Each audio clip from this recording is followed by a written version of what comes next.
दिल्ली में उपराज्यपाल को अधिकारियों का कंट्रोल देने वाले केंद्र सरकार के अध्यादेश पर यूपी की सियासत में तपिश बढ़ गई है।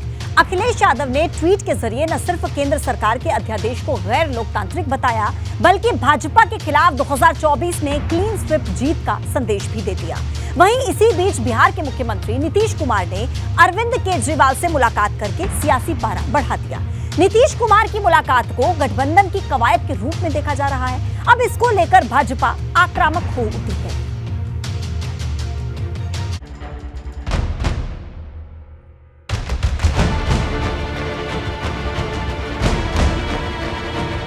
दिल्ली में बढ़ी बॉस वाली लड़ाई, यूपी से बिहार तक 24 वाली चढ़ाई, भाजपा पर अखिलेश का क्लीन स्वीप निशाना। दिल्ली में अधिकारियों का कंट्रोल किसके पास होगा, इससे जुड़े केंद्र सरकार के अध्यादेश पर सियासी संग्राम ने यूपी से बिहार तक तपिश बढ़ा दी है। सुप्रीम कोर्ट के फैसले के खिलाफ अधिकारियों के ट्रांसफर पोस्टिंग करने के अधिकार उपराज्यपाल को देने पर अखिलेश यादव ने चुभने वाला हमला बोला। अखिलेश यादव ने लिखा, दिल्ली का अध्यादेश न्यायपालिका का अपमान है। ये भाजपा की नकारात्मक राजनीति का परिणाम है और लोकतांत्रिक अन्याय का भी।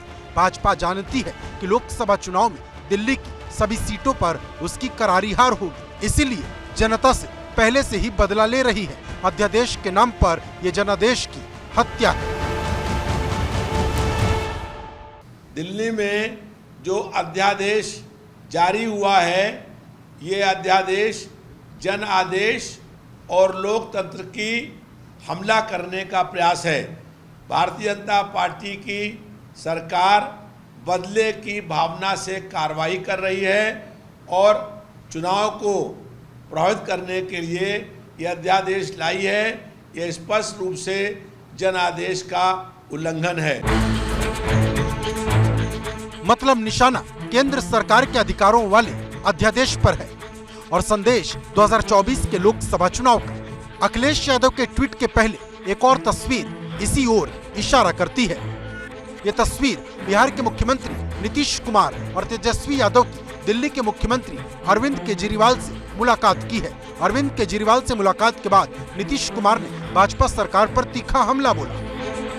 अपने ढंग से जो इधर से उधर कर रहे हैं और किस तरह का माहौल बन रहा है, आप दिल्ली में इनको लोगों ने किस तरह से बहुमत दिया है और किस तरह से सब लोग साथ हैं और हम लोग इस बात को मानते हैं कि काम कर रहे हैं, बहुत अच्छा काम कर रहे हैं। और उसके बाद सुप्रीम कोर्ट का भी फैसला हो जाए तो राज्य सरकार को जो अधिकार है काम करने का, उस काम को रोक दिया जाएगा।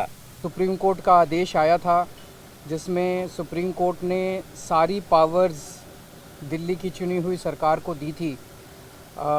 उसके बाद उसके 8वें दिन सुप्रीम कोर्ट का आदेश आने के 8वें दिन 8 दिन के अंदर उन्होंने अध्यादेश जारी करके सुप्रीम कोर्ट के ऑर्डर को पलट दिया, चुनी हुई सरकार की सारी शक्तियां छीन ली। साफ है कि दिल्ली में अधिकारों वाली जंग पर यूपी से बिहार तक सियासत में हलचल बढ़ गई है। माना जा रहा है कि कोशिश ये संदेश देने की है कि भाजपा को संविधान पर यकीन नहीं। साथ ही इस बात की कोशिश भी हो रही कि विपक्ष के तमाम दल अब एक मंच पर आ रहे हैं।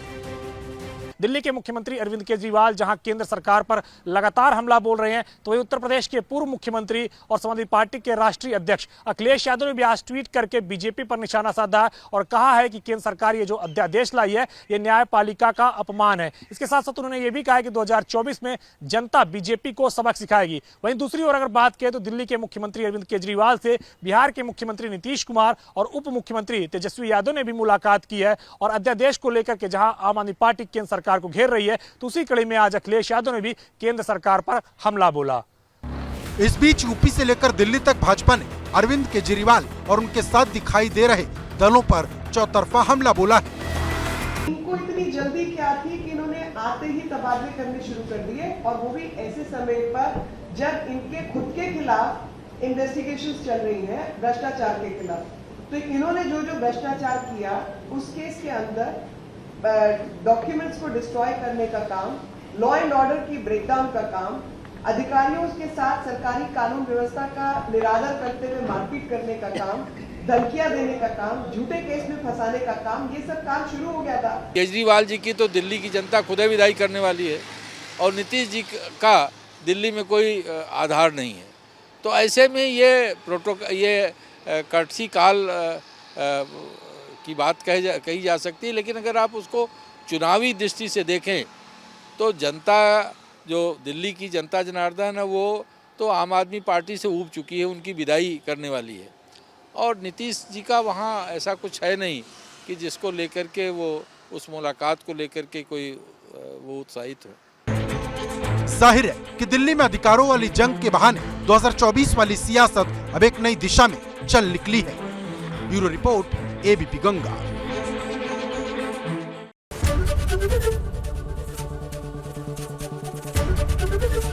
एबीपी गंगा, खबर आपकी, जुबान आपकी।